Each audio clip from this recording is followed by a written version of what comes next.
깍두기 인사 대신 구찌 클러치 든 하객. 조폭이 달라졌어요. 지난 23일 부산광역시 부산진구의 한 특급 호텔. 오전부터 호텔 주변엔 묘한 긴장감이 감돌았다. 이날 오후 5시에 부산 최대 조직인 칠성파의 전 두목 팔순 잔치가 예정돼 있기 때문 전국 조폭들이 부산진구로 몰려들 것이라는 온라인 예고 기사에 이번 주말엔 부산에 가면 안 된다는 말까지 나왔다. 공교롭게도 이날 오후 1시 같은 호텔, 같은 연회장에서 부산의 지역구를 둔 검사 출신 중진 국회의원 딸의 결혼식이 열렸다. 3층 연회장 복도엔 식이 시작되기 훨씬 전부터 화환으로 발 디딜 틈이 없었다. 대통령 화환부터 각 부처 장관은 물론 여야 따로 없는 국회의원 회장이 빽빽이 들어찼다.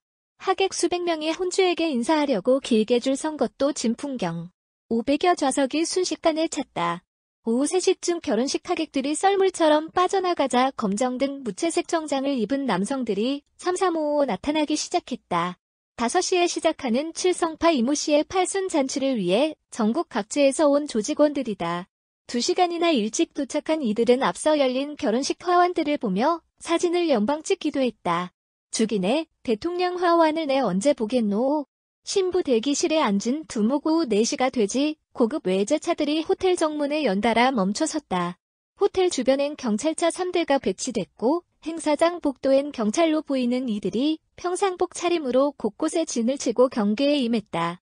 마침내 팔순 잔치의 주인공이 휠체어를 타고 나타났다. 형님이 아니라 회장님으로 인사를 받으며 등장한 그는 백발의 작고 마른 평범한 노인이었다. 그러나 노인의 눈빛과 이력만은 범상치 않았다. 칠성파 전 두목인 그는 폭력, 범죄단체 조직, 금품 갈취와 조세 포탈 등 범죄 혐의로 10여 년 옥살이를 치렀다. 칠성파는 2001년 개봉한 영화 친구에서 유호성에 속한 조직의 모티프가 되기도 했다. 지금은 조직원 규모가 100명 정도지만 이 씨가 칠성파를 이끌던 전성기에는 조직원들 세력이 500여 명에 달해 부산 지역은 물론 전국 조폭계에 막대한 영향을 미쳤다. B 씨는 조금 전만 해도 웨딩드레스를 입은 신부가 있던 대기실에 들어가 하객들과 인사를 나눴다. 대형 카메라를 든 사진기자들이 찰칵대며 사진을 찍어대자 조직원 몇이 신경질적인 표정을 지으며 마, 그만 좀 하이소. 손님들 있는데 뭐 하는 짓입니까? 하며 제지했다. 조폭의 필수템은 명품 클러치. 운 좋게 들어간 연회장엔 뷔페가 차려져 있었다. 회와 초밥, 갈비와 그릴 새우, 잔치국수가 보였다. 하객들에겐 공통점이 있었다. 저마다 손에 명품 클러치를 들었다.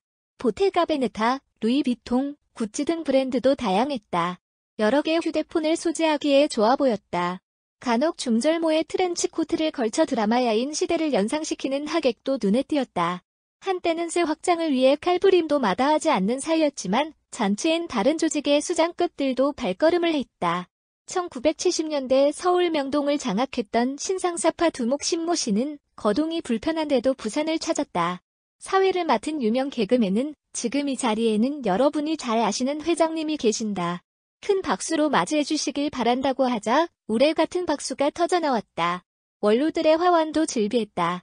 충북 청주 지역에서 활동했던 파라다이스파의 전 수장 신모 씨 화환, 서울을 거점으로 활동하는 신호의 일동 화환, 광주를 거점으로 성장해 서울을 한때 장악한 양은이파의 전 수장 조모 씨 화환도 눈에 띄었다. 이날 경찰 추산 250에서 300명이 행사에 참석했다. 주인공인 이 회장은 트로트 가수들과도 인연이 깊은 듯했다. 트로트계 전설인 남진의 화환이 놓여 있었고 행사장엔 초대받은 트로트 가수들을 위한 테이블이 따로 마련돼 있었다. 사회자는 이 회장께서 문화예술을 사랑해 연예인들을 많이 도와주셨다고 소개했다. 아니나 다를까. 신부와 신랑이 행진했던 버진 로드는 트로트 가수들이 축가를 부르는 무대로 바뀌었다. 대부분 부산에서 활동하는 가수라고 했다. 깍두기 인사? 그건 아이 된다. 일주일 전 칠성파 전 두목의 팔순 잔치 첩보를 입수한 부산경찰은 비상이 걸렸다. 마침표 행사장에서 발생할 수 있는 충돌 사태에 대비해 2차례 대책회의를 열고 사전 경고 조치, 현장 대책 방안을 논의했다. 무엇보다 수십 년째 피해 대결을 벌여온 신20세기파와 충돌할 가능성을 우려했다. 부산경찰청과 관할경찰서는 물론 타청에서도 지원자를 받아 현장 대응팀을 꾸렸다. 이날 현장에 50여 명을 투입한 경찰은 여럿이 도열에 90도로 고개를 숙이고 큰 소리로 인사하는 등 시민들에게 위력을 과시하는 것으로 비칠 수 있는 행위를 자제하라는 내용을 주최 측에 미리 전달했다. 다행히 이날 잔치는 어떤 충돌도 없이 끝났다. 경찰의 경고를 몰랐던 몇몇 조직원이 형님, 그간 안녕하셨습니까?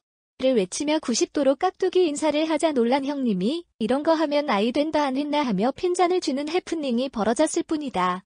사회자 역시 본격 식순에 앞서 우리 회장님은 이 예식을 최대한 간소하게, 검소하게 해서 이웃 주민에게 불편이 없도록 배려와 최선을 다했다는 것을 말씀드립니다라고 강조했다. 회장님으로 등극한 조폭 두목시대와 함께 조폭 문화도 변하는 걸까? 범죄단체를 수사한 경험이 있는 수사기관 관계자는 영화에서 나오듯 만나면 무조건 칼부림만 하는 시대는 지났다며 오히려 이권 사업에 따라서 느슨하게 뭉치기도 하는 게 요즘 조폭이라고 했다. 또 다른 형사는 요즘 조폭은 주로 부동산 PF나 시행사 등 사업가로 변신해 이권 사업에 개입하는 게 일반적이라며 조직 범죄에 연루될 경우 형사사건으로 입건되는 게 아니라 경제사범으로 입건되는 경우가 대다수라고 했다. 형님, 오야붕, 두목 같은 호칭이 죄다 회장님으로 바뀐 것이 그 단면. 이날 팔순 잔치에도 이 회장 산수연이라고 적힌 대형 플래카드가 걸려 있었다. 미수연, 구수연, 만수연, 천수연, 기대하면서 아쉬운 무대를 접도록 하겠습니다. 가수들 열창이 끝나자 당초 예정 시각보다 1시간 빨리 모든 식순이 마무리됐다. 휠체어를 탄 회장은 조용히 행사장을 빠져나갔고 조직원들은 들어가 보겠습니다 형님. 다음에 또 뵈입시다. 라고 인사하며 뿔뿔이 흩어졌다. 이상 가나사대가 찾은 기사를 전해드렸습니다. 더 열심히 찾아서 알려드리겠습니다. 빨간 구독은 눌러주셨는지요? 그럼 가나사대 또 뵙도록 하겠습니다. 감사합니다.